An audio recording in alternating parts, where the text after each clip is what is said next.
Welcome to Do You Approve This Groove, a project where two old friends dive headfirst into the 500 greatest albums of all time and beyond.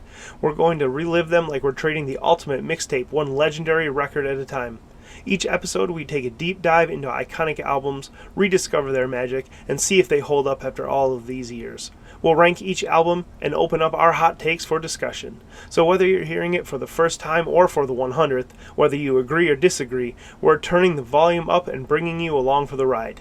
I was listening to a couple of these tonight while I was making dinner just to kind of like recap, because that's the other thing I've been thinking about like getting too far ahead. Yeah, like I definitely I haven't heard these in a couple weeks. Yeah, like I definitely had a hard time. I had to kind of go back through, and I didn't listen to all of them again, but I listened to a few songs off of each of them again, because I was like, I took some notes as I was listening and I gave it a ranking, but like specifically remembering details about it, I mean, yeah. So I mean, that might actually be something to talk about too. Yeah. Like why we're doing it this way as opposed to one album at a time. We're going to do a chunk of 10 or so until we get 10 at a time. Yeah. Until we get caught up, and then once we're caught up, we'll maybe we'll either do like 2 or 3 at a time, or hey, if this works and 10 at a time seems like it makes sense, like whatever. Mm-hmm. Yeah. I don't think 10. Well, I don't know. How long would it take you to listen to 10 albums? Like, and did you spend a lot of time with them, or did you kind of rip through them? I just listened to them back to back to back. Front to back. There were a couple that I have put on again, but just because I enjoyed them and wanted to re-listen, but not. I mean, yeah, I'm just listening to them. Not many moving on. At this point. Not many. We'll talk about it. We'll talk about it. Yeah. 10 would be. Some weeks it would be fine, and some weeks it would be challenging to get through. Sure. Like 5. Maybe if we did it just like once a week, it's like, dude, whatever you get through. You know what I mean? Like we'll get through at least 5. Yeah. You know what I mean? Like make sure you get 5. And hey, if we both got 7 done, great. Yeah. 7. Yeah. You know what I mean? If one got 7 and one got 10, we'll just do the 7. Yeah. Yeah, we'll do the 7. Yeah. Yeah, exactly. Yeah, that's reasonable. Yeah. I mean, otherwise, if we're doing like one a week, it's going to take, after we get through the first 50, it's going to be and it will take 10 years. Yeah. Yeah, like 40 years. Yeah, 450 weeks. That's too long. That's really funny. It's a lot of music, for sure. Yeah. I've enjoyed it so far. Right. There's definitely been some duds. If nothing else, has been something to do. Yeah. Like I said, like when I texted you like the first time about it, it was like, if this hobby of just like, yeah, this is cool, let's just listen to them, becomes something like cool. Sure. Might as well talk even about this. It. Well, and it even this. I'm eager to have someone to digest these albums with too.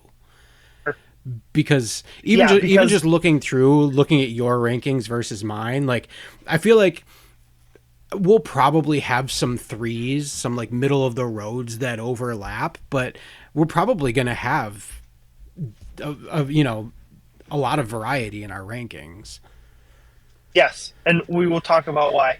I have theories. Oh yeah.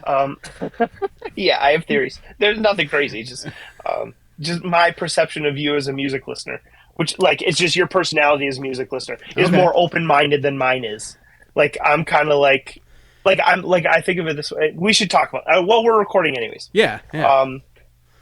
I think of like I'm a plot-driven person, not a character-driven person. Okay. So in music, I'm a lyrics last person. Mm-hmm. Like I don't give a shit really, unless like the music is interesting. Like I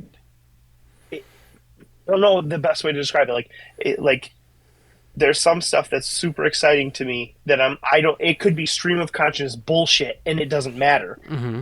And then there's some music that like, resonates with you. The lyrics will resonate with you. Like, yeah, I feel like I live vicariously through that song or whatever. But the music is just so boring, but it's okay. But there's a lot of stuff that I don't connect with the lyrics, and the music is just like meh. And people are like so crazy about it. I'm just like, I don't get it. Like this is boring to me. Mm-hmm. Which I know there is music that I love that other people think that way with. Like I don't understand why Manchester Orchestra isn't the biggest goddamn band in the world. Like they're fucking crazy. Like it's like lyrics, music, and they're it's such a spectrum. Like their recordings are such a spectrum. From like Under Oath literally had an interview like a couple weeks ago where they were like, "What's the heaviest stuff you listen to right now?" And the singer was like, "Honestly, Manchester Orchestra." And he goes, and not like, "Oh, that's as hard as I go." He's like, "They are legit like a heavy band." And then you hear one of their songs, and it's just like a 3 minute acoustic thing, and you're like, "Yeah, okay, that was cool." Not my favorite, but like I love it all. So Mm-hmm. I don't know. So, anyways, so like I'm thinking about that in terms of this. The other way that I think about it is, I do you use Untapped, like No, the beer no, ranking? Have you heard yeah, of it? I know what it is. Yeah, but no, I don't use it. Okay, so like you rank the beers you have, Mm. right? And I have a problem with that because like the perfect drink to me is ginger ale, and nothing will ever be as good as ginger ale. So like ginger ale to me is a five. Mm-hmm. No beer is going to be a five to me because it cannot by definition be ginger ale, right? Yeah. So I'm listening to this music, like reflecting on it back against the stuff that I love, and I'm like, yeah, but it's not this. Yeah, but it's not this, and it's not that either. Like there's songs that I love for sure, and there's songs on these that I've liked. Mm-hmm. I'm like, but it's not my favorite. So like I don't see how I could rank it as a five. Like I couldn't. Like Hmm. you know what I mean? It's just weird. I'm So interested then, to hear what like this is what I was thinking of like with how you rank things. I think you are way more open minded, so you can come into it for what it is. You know what I mean? And just be like, yeah, yeah, I dug it. yeah, I think I do try to do that. Yeah, now I'm turning gears thinking about what you said there. I do try to like 'cause I sent you when I first started this, I sent you that I'd come up like I had a rubric that I had come up with Yes. for this. So it isn't it's been challenging to balance the just the vibe of the album versus more of the structured pieces of the album that I can listen to. And the thing that I keep going back to is I'm not, and I will never pretend to be a music critic. I, Right. I mean, this is entirely, when I started doing this and I was posting videos on Instagram and TikTok and that sort of thing of my initial reactions to these videos or to these albums. And sometimes I was getting pushback on them, but I had to be very clear about the fact that this is just my reaction to these albums. Yeah, This yeah, is yeah. just how I processed them and how I felt about them. And these are absolutely not in any way like my attempt at objective takes on these albums, because while I do try to bring some objectivity to it, it's still balanced out with the feels. Sure, sure, and I agree. And I was thinking too, like especially with these first like 50, some of them it's like, yeah, hey, it's a big name and I get it. Like, but some of them I'm just like, I feel like some of these are in the top 500 most important albums. Yeah. Like their contribution to the art. You Yeah. know what I mean? Rather than like object. I mean, we'll get into this list here in a second, but like musically speaking, like no effing way. No. Yeah. There are songs on like freaking a Warp Tour sampler that were better musically than some of the shit that was on this list. But for what they brought, like opening up new doors and influences and how they might have influenced other bands, like it's like okay, I am, and I think yeah, you are too. Like enough to go like I get it. Yeah. Like I get why artists would say like oh yeah that record like changed my life. It's like okay, I get it. Yeah. I don't need to hear it again, but Yeah, like there Yeah. are definitely albums on the first 50 that we've gone through. There are definitely albums. There's a couple that I've given a 1 out of 5. But even those that I gave a 1 out of 5 aren't saying this is a bad album. It's saying Right. this is not for me. And I get Sure. and exactly that. Like I get that this is an important album. I can listen to this and hear that, more recent stuff was heavily influenced by this, and I can get that it was ground. And I think one of the things that's been really challenging for me too is that there's a lot of time that has passed since a lot of these albums have come out, and I think there's a lot of historical relevance or just context that was at the time that these albums came out that we don't have now. I listened back to the Marvin Gaye record today, number 494, and I don't know if you read up on it at all. If you Yeah, it's about recall this, yeah, it was his like divorce album, yeah, and like I heard or I read that halfway through, but I wasn't really like I was kind of just like vibing to the music. And today again, I'm making dinner. I'm cutting up shiitake mushrooms, right? And I hear like this bridge where he's going like something about like why I have to pay my divorce attorney over and over and over again. yeah, So like I think about it like okay, at the time that came out, which was 1978, right? He was a big name. People knew what was going on. They didn't have TMZ at the time, but I get, people would have kind of maybe critics would have understood that, right? They would have known where he was at in his life. No different than like if freaking T Swift breaks up with Travis Kelce and the next album is like talking about flights to Kansas City, right? And like 40 years from now, people will be like, what the hell is going on in Kansas City? Whatever, you know? But so like, I agree with you. Like it's like, there were some times in the notes where I said, I have no context for this. Yeah. Right? Like that was it. It was like, I hear it. I have no context. I don't know how to place it. So, all right. And that's where I had to pull in. Oh, sorry. I was just going to say that's where I had to pull in some of that, like using that rubric and sticking to some of the more like concrete aspects of it.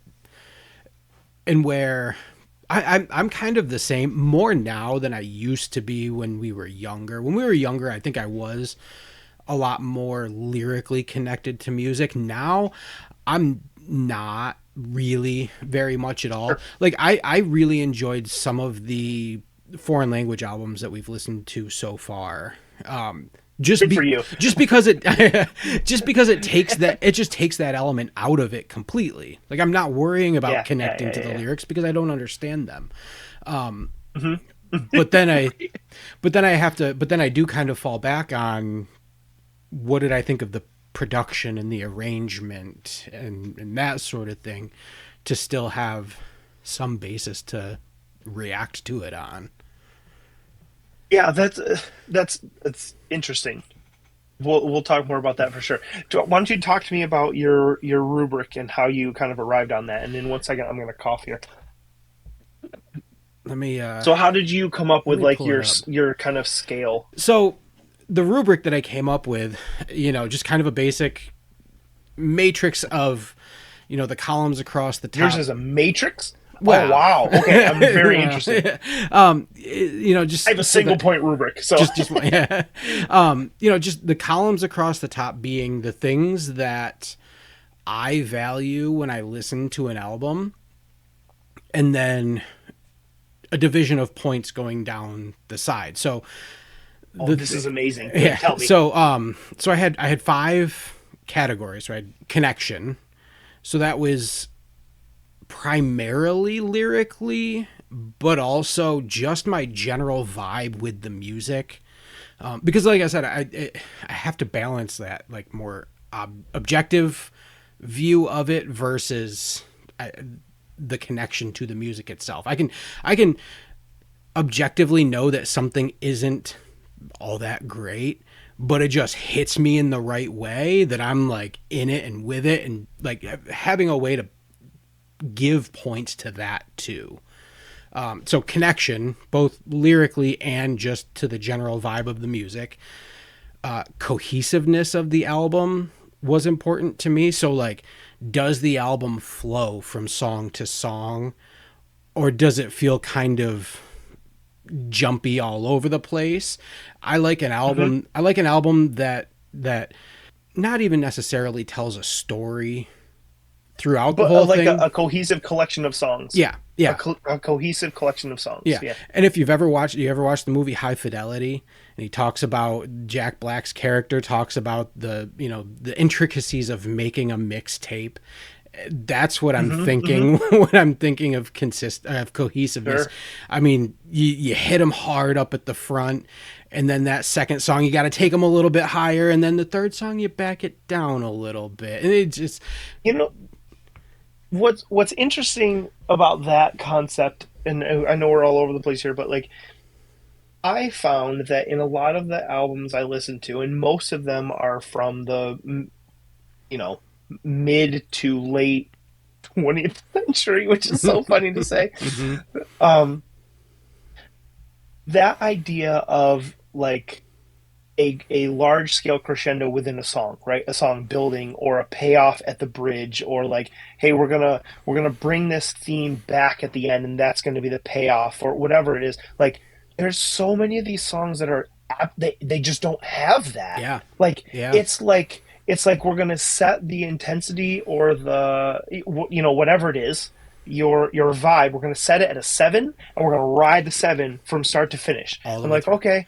And what I found myself is, listening to some of the stuff that I like more, and I'm like, man, like how it just was. I don't know when it became a thing. I'm hmm sure music critics and historians would be able to tell, right? Yeah, I mean, I have some ideas, but like that idea of like a well crafted like B section bridge or C section, I guess, like where it's like, yeah, I've heard everything, and now there's this new idea, and then all of a sudden, and honestly, like the people that do this, the band that does this in my mind best, and we're gonna laugh, I know, but is Taking Back Sunday. Like that first Taking Back Sunday album, where like the way that they were able to like verse chorus bridge with hmm new melody and new lyrics, and then at the end it just comes together again with like the bridge melody and the chorus melody and sometimes piece, and then at the end you're like, oh, yeah. like It's yeah, like yeah, that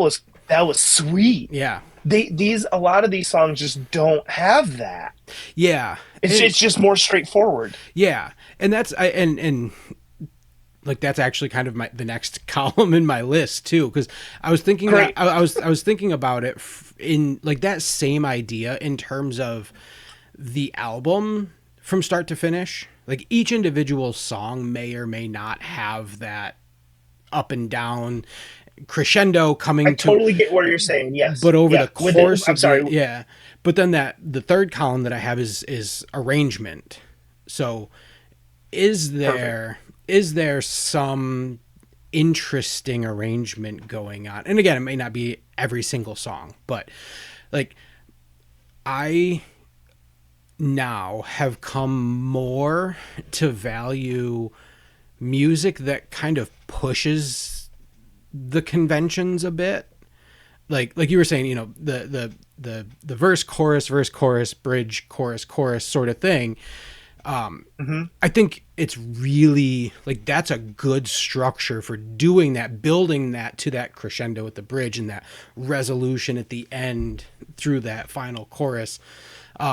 But what I'm looking for a lot more now is music that pushes those conventions in different ways, whether it's in the structure of the song, in the verse and chorus structure of the song, lacking obvious choruses or verses where you're not entirely sure. Like the first thing that comes to my head when I think about that is Motorcycle Drive By, Interesting. right? That's your first thought of, yeah, yeah, Yeah. yeah. Like Yes. I mean, that was. We'll get into our musical histories in a yeah, second here, yeah. but yes, But that's like what I'm thinking where that there is a isn't shared core memory. yeah. And you think about that song and there isn't a definable chorus in that song. There are parts that kind of repeat like a chorus might, but there isn't a definable chorus in that song. So it's that the arrangement is kind of the more song specific things that I'm looking for as opposed to cohesiveness, which is over the course of the entire album. Nice. And then Yeah. What else? production. I like to listen. I like to listen on my headphones. I like to listen Hmm. to the highest quality version of an album I can get. There's this whole thing with, the loudness wars in the 90s that then became the way music is produced, especially popular music is produced, where you're just everything is turned up to a 10 and just compressed down, and there's no dynamic movement in the actual audio of it. So Hmm. I like to listen to I like to listen for that. We need to coin the phrase like IPAs of music, like where they're just cramming It's hops. There's no it's nuance. It's just yeah, like we're just we're shoving just shit into this. yeah, Like, yeah. you know what I mean? Just turn it all up to a 10. Just turn it all up. Yeah, absolutely. And then And the last one. the last one is again more of a vibes thing, but it's just the percent of songs that I liked on the album. Interesting. Just because I wanted to have Interesting. another way of accounting for, Makes sense. maybe it's not the most objectively fantastic album, but I really, as I look back through it and I tick through, like, I mean, actually I kind of liked like 7 out of 10 songs on this album, so that's got to be worth something. Gotta be worth something. Yeah, that makes a lot of sense. Yeah, so it was Interesting. connection, cohesiveness, arrangement, production, and the percent of songs that I like. And then I just broke it down where it could get between 0 and 1 point for each of those categories, and I did like 0.25 increments. Oh wow! And then you just add them together. Mm-hmm. So if you got a perfect score on all five, that's a five album for you. Right. Right. If I gave you Wow. if I gave you a full point for each category, that would be a 5 out of 5 album. Yeah. Okay. I I so will I tell you about my process.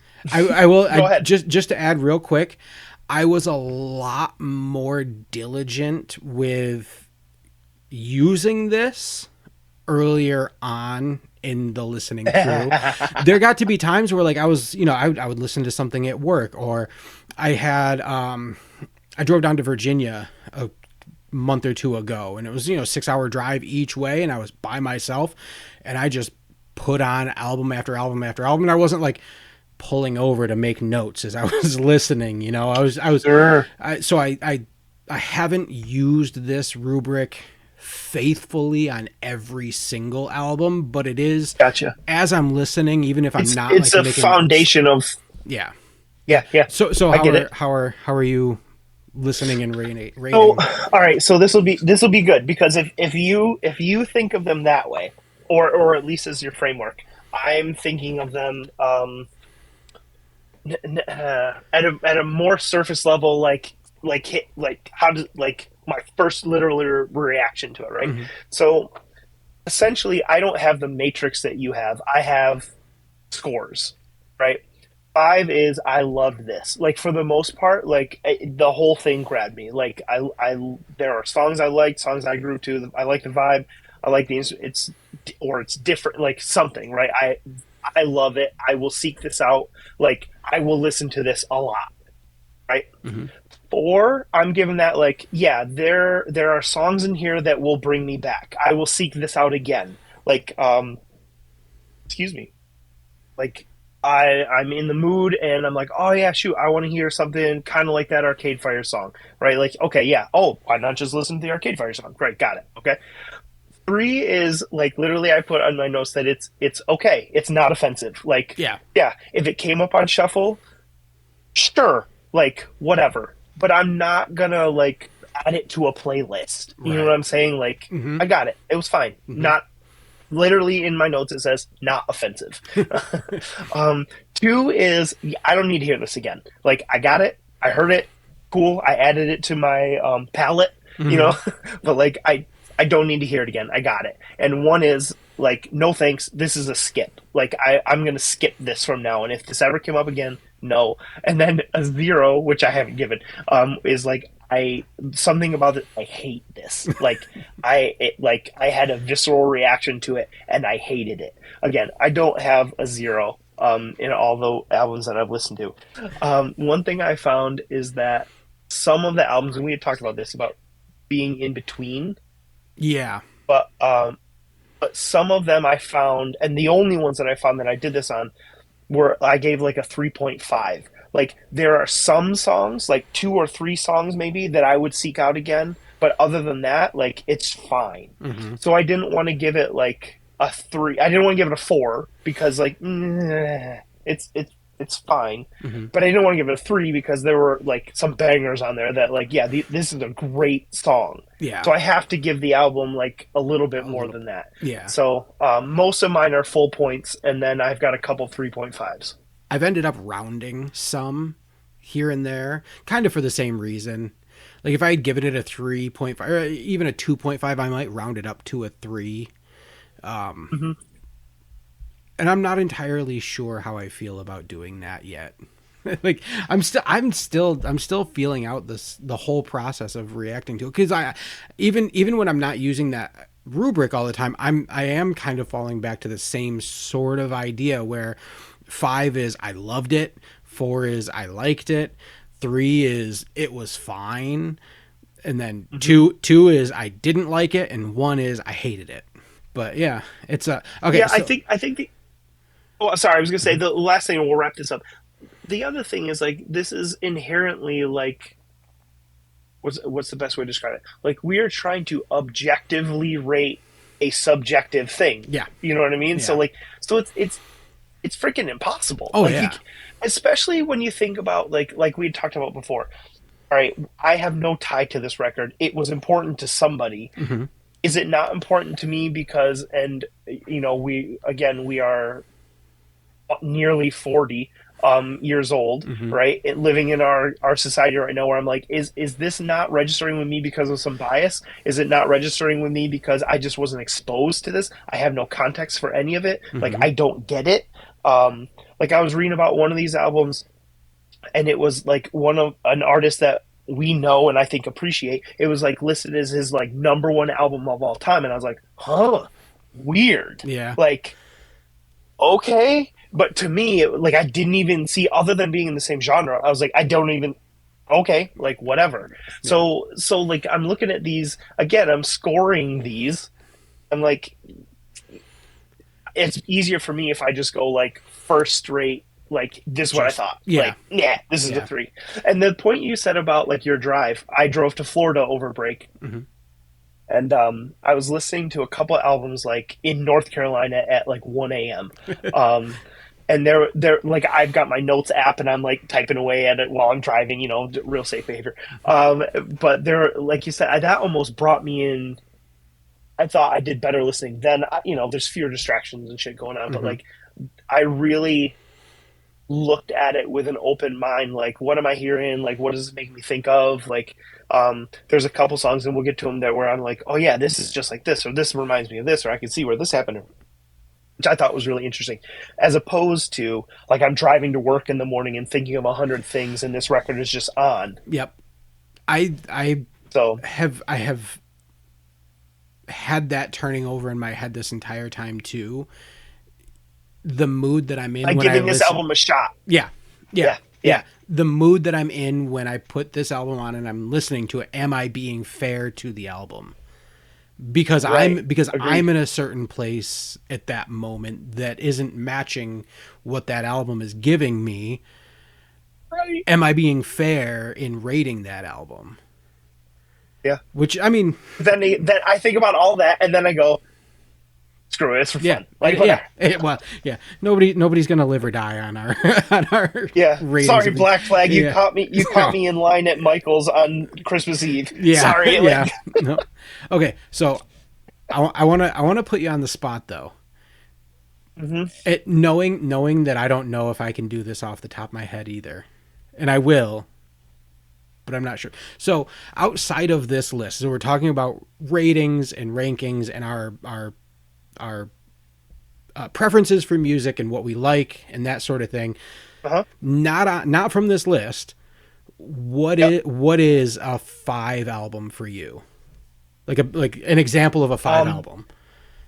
I would have to give you a couple, right? Because there's not any one thing. Hmm. Okay. And this is going to get into like our musical tastes and histories for sure. Hmm. Um,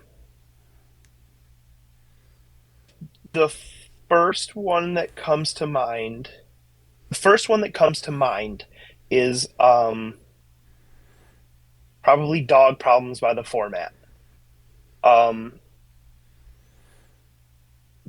I and it's funny after all the things we talked about me being a lyrics last person, like that album musically, like all the things that you talked about, right? I mean, cohesiveness. It tells us it's a loose concept album about the end of a relationship and about him struggling with kind of how he dealt with himself in the relationship. And it came at a time where like I was dealing with the same shit, like Mm-hmm. right at the end of college. Mm-hmm. Um, and and like I saw myself in those songs. Nate Ruess is like fucking crazy, and for people that don't know, Nate Ruess is the lead singer of the Format, lead singer of Fun. He's done his solo stuff. He's won a Grammy at this point. Like, I mean, he's been around. He's written songs. He's worked with Pink. I mean, like, there's tons of shit that he's done, and that album is crazy. And living in Rochester, right? Like when the Format came to Rochester, he has said that it was like their second home. Like they're from Arizona. Hmm. But when they came to Rochester, like Rochester showed out. They used to play them on the independent radio all the time. Like I mean, it was nuts. Like the standing ovations that like you see at like a Springsteen concert where it's like 10 minutes and people are just applauding and the band can't play. Like that I've literally seen that happen at Format shows and Fun shows in Rochester Hmm. where like he and the band are overcome with everything and it's just like they don't play Yeah. and people are just going nuts. But anyways, that's my love for that band. But that album in itself, I would say, and free Jesse Lacey, but Deja and Tendu. Yep. They just played some shows in like Tennessee, I think, which was interesting. But I anyways, saw that. yeah, Hmm. yeah, that album to me, that is more of a like sign of the times. I think like I was young, angsty, like I didn't have anything to be emo about, I but like you I mean, can this is the way a battery feels when his toys, or the way a toy feels when his batteries run dry. yeah. Like, yeah, okay, Yeah. come on. Yeah, This yeah, is no. so melodramatic now, but like, You'll never take Deja and Tendu away from me. I like yeah, never. that's yeah. It's perfect. Like, Mm-hmm. it's so good. There's not a miss on that. Um, and then the third one, uh, that's a tougher one. Um, Those are the two that come to mind. There's like a lot of really great. I mean, I could list a lot. Like those are probably like 5+ to me. Like if I could give them, I guess the thing that is missing from like our rubric or your rubric in that case is like your personal connection to them, right? Which I think is what makes music so personal, anyways. Yeah. But like it's the car rides listening to that burnt CD, right? Yeah. Like it's learning to play guitar along with them. Like Mm-hmm. it's all of that. Like going to see them live. Like there's albums that I love, and I'm fortunate that, and I think you are too, that we've seen a lot of live music. Yeah. Like we're fortunate that I've seen like my favorite albums. I've seen those bands. I've seen them play. Yep. Like it's amazing. Mm-hmm. Um, but yeah, I mean, that's why I'm struggling because Manchester Orchestra is so important to me. But like, I'm trying to think like probably their Black Mile to the Surface album. I would say is a 5 to me. There's one song on there that I'm like, yeah, okay, but that one just hits me. And there's lyrics in that like I forget what the term is, but there's that the idea that when you hear something, you get goosebumps. Mm-hmm. It's not synesthesia, you know what I mean? But I used to know what it was, but I don't know if that happens to you. Like Oh yeah. Oh you yeah. get to a spot in a Oh song and yeah. you're just like, ugh. And Yep. there are songs on that album on Black Mile that every time, no matter what mood I'm in, no matter if I'm barely, it's just like, ugh. Mm-hmm. Like it's crazy. Um, so those are my three. Hmm. Those are the like you said off the rip, like those are my three. Yeah. Um, I'm sure you've thought about yours as you're listening, so I I'm try. interested. Yeah, trying to. So Smashing Pumpkins is on there. Um. Maybe not. You've evolved. Maybe no. No. I mean, I would put Melancholy and the Infinite Sadness right there. Hmm. Right there. Because there's so much to it. It's being a double disc. I think adds to the epicness of the album, but also like there's filler on that album. So I don't, at least to me. So I don't know. It's right there. It's right there, but I don't know. Mm-hmm. Probably would be one, but it's yeah. I wasn't thinking Deja and Tendu until you said it, though. I would put that as a 5. But that, I mean, that wasn't one that initially came to my mind. The first one that came to my mind for me is Lateralis by Tool. I spent many an hour mowing a lawn listening to that, so please go ahead. Yeah. In terms of the things that I mentioned on that rubric, connection, cohesiveness, arrangement, production, percent of songs I like that to me is the star, the exemplar of each of those categories for me. Mm-hmm. The way that album moves from beginning to end, the complexity of the arrangements. I mean, it's hard to beat that from that album. Sure. The other one, I mean, we endeavor to be better, so we endeavor to be better. Like, we can be there. The other one that came to mind was I'm Wide Awake, It's Morning, the Bright Eyes album. That I'm familiar with it, but yeah, and that to me was another one of those, like you were saying, it was an album that hit me at just the right time. I mean, it came out, we were in college when it came out. I think we were, like 2021, something like that, when that album came out, and it just, everything about that album just hit me at just the right time. And there's some nostalgia and sentimental connection to it now, being 20 years later, close to 20 years later. But yeah, that's probably a 5 for me. And then I brought it up a little bit a few minutes ago, but that the self-titled Third Eye Blind album. Yeah. I mean, that again, like people that don't, well, I don't even think people that know us that might listen to this, like, that was like seventh grade, mm-hmm. right? Somewhere around there for us. 8th grade. I went and saw them on that tour. I was supposed to go with you, but had a JV baseball game, and my dad did the right thing and told me I couldn't go. Yep. And that was the summer. Was that the? I think it was the summer after 8th grade. Yeah, I 100%. I used to. I had a Discman mm-hmm. with an aux speaker, like a 2-inch aux speaker that came off of the audio jack, and I used to listen to that in the barn, like when I was like cleaning up the upstairs, like the haymow, mm-hmm. like. And that thing played so quietly that you couldn't hear it hardly. But, like, I used to listen to that album all the time. When people say, like, I wore out a CD, like, that was one that if I ever did, it would have been that one. Yeah. Yeah, I'm with you. That album, to me, is the final 3 songs on that album. The Background, Motorcycle Drive-By. What a heater. God of Wine. What a heater. Like I'm getting goosebumps just thinking about those final 3, and just those final 3 songs make that album. But everything else about that album is it's perfect to me. It's crazy how many people our age are like have memories of that album. And yes, I mean, the singles are the singles, right? Mm-hmm. But like the number of people that, like, if I've used it in Instagram or whatever, Motorcycle Drive-By, the people that will just be like, oh, I forgot about that song, I love that song. It's like, no shit, like there's a lot. I mean, those like Random House 10 CDs for $20 things, like, they must have worked in the 90s, man. Everybody knows. So many people had that album. Yeah, that's wild. While you were talking, I was thinking too, like, my vinyl collection, I guess it's a collection, right? That seems like I'm taking it very seriously, but I don't. The vinyls that I have, when I started buying them, I only bought albums that I would have considered a 5, mm-hmm. because I was like, I would never, and I still haven't, like, pre-ordered an album that I've never heard on vinyl. Right. I just, like, that's not how I roll. It's like, if I'm gonna own on vinyl, I'm gonna love that thing. Yeah.